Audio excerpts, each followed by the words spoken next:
राजधानी दिल्ली में 70 विधानसभा सीटों पर इस वक्त मतदान चल रहा है। दिल्ली का सियासी सफ़र क्या है, क्या मिजाज है और दिल्ली में राजनीतिक भविष्य किस करवट बैठेगा, इसी को लेकर बातचीत करेंगे। हमारे साथ हमारे कार्यकारी संपादक अंकुश श्रीवास्तव जी हैं।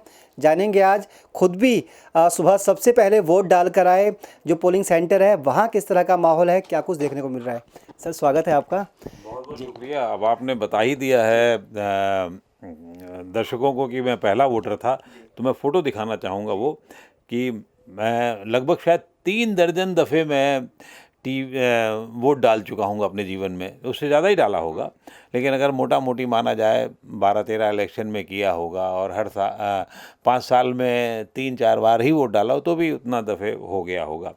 तो मैं ये फ़ोटो आपको इसलिए दिखाना चाह रहा हूँ कि देखें, मैं जीवन में पहली बार मेरा जो है अभिनंदन किया गया पहला वोटर होने के नाते, क्योंकि 7 बजे के पहले मैं वहाँ पहुँच गया था और मैंने वोट डाला और वोट डाल के फिर अपने कामकाज में लग गया।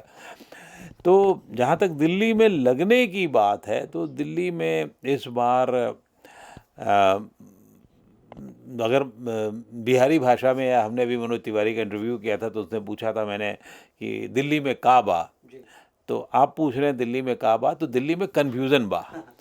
और वो कन्फ्यूज़न इस तरीके का है कि कैसे कहाँ क्या होगा।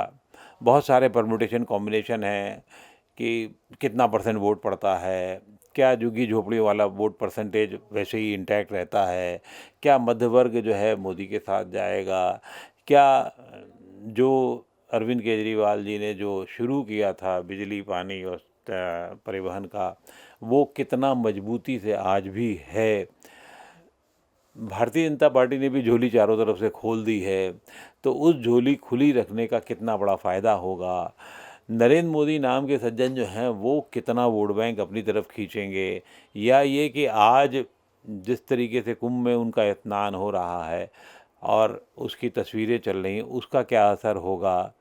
क्या अरविंद केजरीवाल जो अपने आप को अब जय बजरंगबली और बाकी चीज़ें हो रही हैं, उसका कितना फ़र्क पड़ेगा। ये सब एक स्ट्रेटजिक वो पैतरे हैं जिसका कितना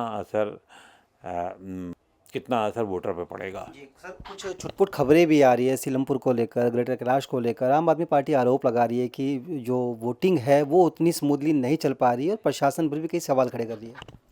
मैं इस सवाल से पहले एक जवाब और आपको देना चाहूँगा कि मुद्दा है ये दिल्ली के लिए बहुत सुखद है कि दिल्ली में आज की तारीख में फ्री के जो सो कॉल्ड फ्रीबीज है, जैसे मैं उनको फ्रीबीज नहीं मानता हूँ, बल्कि ये मानता हूँ कि गरीब को अगर बिजली फ्री मिलती है, पानी फ्री मिलता है, या उसको परिवहन फ्री मिलता है, या 2100 या 2400 या 2500 रुपये महीना महिला को फ्री मिलता है, तो वो बहुत बड़ा नुकसान का सौदा नहीं है अर्थव्यवस्था में। क्यों? क्योंकि उस गरीब को मिलता है, तो गरीब को मिलता है तो वो बाज़ार में आएगा।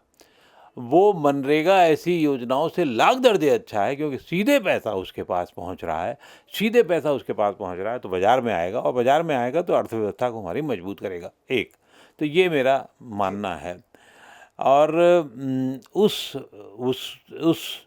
कश्मकश में जो 12-13 साल पहले दिल्ली में शुरू हुई थी, यहाँ का वोटर है भी, और एक वर्ग नहीं है जिसको बहुत कुछ चाहिए, जिसको प्रदूषण से मुक्ति चाहिए, जिसको धूल से मुक्ति चाहिए, जिसको ऊंचे ऊंचे जो कूड़े के पहाड़ हैं उससे मुक्ति चाहिए, जिसको साफ सड़कें चाहिए, जिसको आवाजाही राहत भरी हो वो चाहिए। अब उसमें कश्मकश है, और ये पहली बार शायद मैं देख रहा हूँ दिल्ली की में तो ख़ास तौर से कि प्रदूषण के मुद्दे पर बातचीत हो रही है, भीड़ भाड़ पे बातचीत हो रही है, यमुना की चर्चा हो रही है। यमुना मैया की चर्चा ने मजबूर कर दिया कि आज नेता आज के दिन भी जाकर के वो आचमन कर रहा है, दिखाने के लिए सही, चाहे वो वहाँ आचमन कर रहा है या मंदिर जाने की होड़ चल रही है। कालका जी मैया बहुत प्रसन्न होंगी कि आज हर नेता वहाँ पहुँचा पड़ा हुआ है, किसी भी दल का हो। उसके पहले का इतिहास देख लीजिएगा तो 5 साल में 5 दफ़े ना गए होंगे लोग, लेकिन आज सब लोग जा रहे हैं। तो ये एक मूव्स हैं उनके जिस पे बातचीत हो रही है। लेकिन प्रदूषण अगर सामने आ रहा है, लेकिन अगर और परेशानियाँ, मूल परेशानी पानी परेशानी जो सामने आ रही है, वो बहुत अच्छी बात है। दिल्ली वाले इसमें सजग हैं। जहाँ तक दूसरी बात आपकी थी सीलमपुर और वगैरह वगैरह में, ये आरोप प्रत्यारोप का एक दौर चलता है। हर पक्ष अपने पक्ष में करने की कोशिश करता है। किसी ने कल रात में कर लिया होगा, किसी ने 5 दिन पहले कर लिया होगा, किसी ने आज सुबह जाके करने की कोशिश की होगी। और अब धनबल बहुत ज़्यादा मुझे लगता नहीं कि काम करता है। नई नई उसमें रणनीति अपनाई जाती हैं और कुछ रोकने की कोशिश होगी, कुछ पैसा दे करके वोट डलवाने की कोशिश होगी, तो उसको रोकने वाले, काउंटर करने वाले लोग होंगे। क्यों? क्योंकि दोनों पक्ष जो सामने हैं वो बहुत मजबूत हैं और वो कोई भी गड़बड़ी होने की जो कोशिशें होंगी उनको नकारेंगे। कई पॉलिटिकल पार्टियों का करियर स्टेक पर है। आम आदमी पार्टी दिल्ली और पंजाब में है और आम आदमी पार्टी के लिए कई चैलेंजेस इस बार दिल्ली विधानसभा चुनावों में, आपने भी कई चीज़ें गिनाई। भाजपा का 27 साल का सूखा, पूरी भाजपा लग गई दिल्ली के अंदर, प्रधानमंत्री मोदी से लेकर अमित शाह, जेपी नड्डा, तमाम सीनियर लीडरशिप। कांग्रेस शून्य, 10 साल से एक भी सीट नहीं है। कभी दिल्ली की सरताज कांग्रेस होती थी। आपको लगता है कि तीनों बड़ी जो पॉलिटिकल पार्टियां हैं, इनके लिए कई सवाल हैं इस आज की वोटिंग में? नहीं, सवाल नहीं। देखो, भारतीय जनता पार्टी जो है वो हर चुनाव में मरखप के लड़ती है, ठीक से लड़ती है, उसकी एक रणनीति रही है।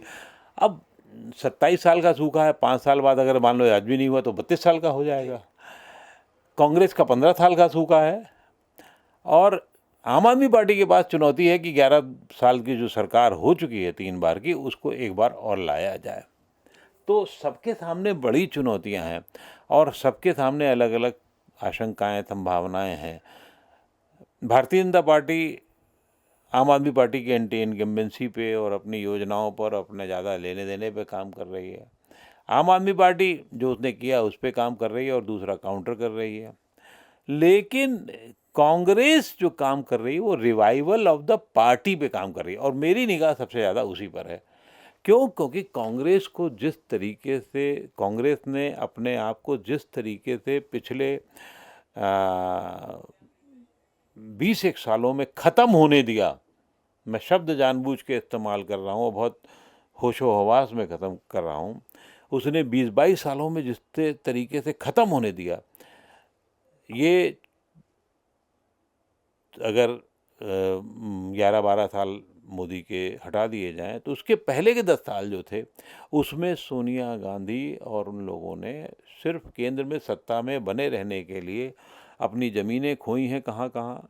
पश्चिम बंगाल में खोई हैं, उत्तर प्रदेश में खोई हैं, बिहार में खोई हैं, दिल्ली में खोई हैं, पंजाब में खोई हैं और बहुत सारी जगह खोई हैं। तो अगर अब वो रिवाइव नहीं करेगी तो कब करेगी? अगर अब उसको लेने की कोशिश नहीं करेगी तो कब करेगी?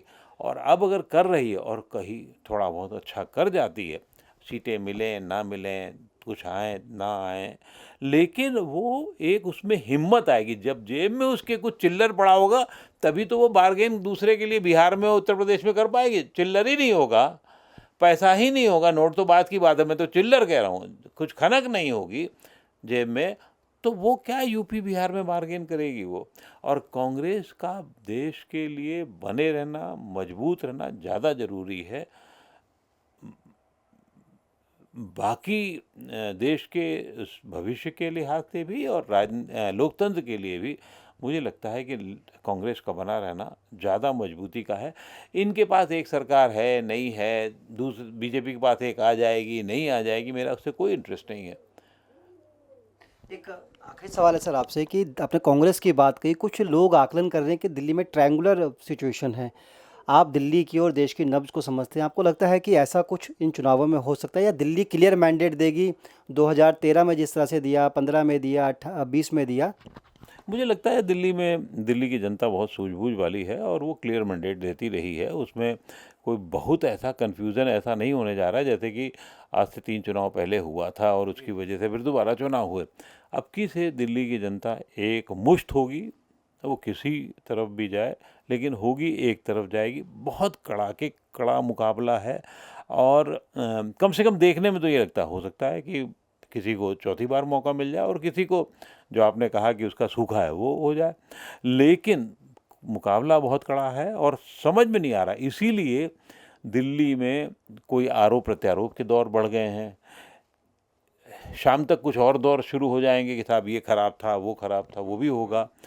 कुछ और रणनीति के खेल होंगे, सजगता पूरी है और कोई कमज़ोर नहीं है, कोई किसी को बेईमानी नहीं करने देगा, ये भी बता दूं मैं आपको, चाहे कितना भी है। और इलेक्शन कमीशन पे भी थोड़े बहुत आरोप लगेंगे, ईवीएम पे भी आरोप लगेंगे, वो सब कुछ होगा, लेकिन कहीं कोई गड़बड़ एज सच नहीं हो सकती अनटिल अनलेस रणनीतिक रूप में आपने कुछ ऐसा काम कर रखा हो जो जिस पर आप अभी फिलहाल कुछ नहीं कर सकते।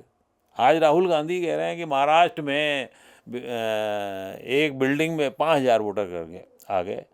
तो भैया उस दिन तुम क्या कर रहे थे जब वोटिंग के पहले, जब तुम्हारे पास लिस्ट आ जाती है पूरी वोटर लिस्ट, तब तुम क्या कर रहे थे?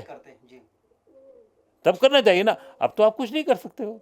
उसी तरीके से इस तरीके कोई रणनीति यहाँ पर कुछ लोग, आम आदमी पार्टी, भारतीय जनता पार्टी या कोई और लोग कर ले तो बात दूसरी है, जिसकी को काट नहीं हो सकती। लेकिन छुटपुट खेल से कुछ नहीं होना जा रहा है कि मैंने तुमको रोक लिया, आपने किसी और को रोक लिया, मैंने किसी और को, इससे कुछ नहीं होने जा रहा। बड़ा रोचक नतीजा और बड़ा बढ़िया होगा। और एक चीज़ और सावधान कर दूं अभी से, किसी एग्जिट पोल पे अभी भरोसा मत कीजिएगा, कई बार वो भी फेल हो जाता है। हाँ। चलिए सर, बहुत बहुत शुक्रिया। दिल्ली के दंगल में कोई भी कमज़ोर नहीं है, ये कहना था हमारे कार्यकारी संपादक अंकुश श्रीवास्तव का। हालांकि दिल्ली के दिल में क्या है ये 8 तारीख को साफ हो जाएगा, लेकिन दिल्ली में जिस तरह से वोटिंग परसेंटेज हो रहा है उसको लेकर तमाम पॉलिटिकल पार्टियों की हार्ट बीट भी बढ़ी हुई है। फिलहाल इस पेशकश में इतना ही, मुझे दीजिए इजाज़त, नमस्कार।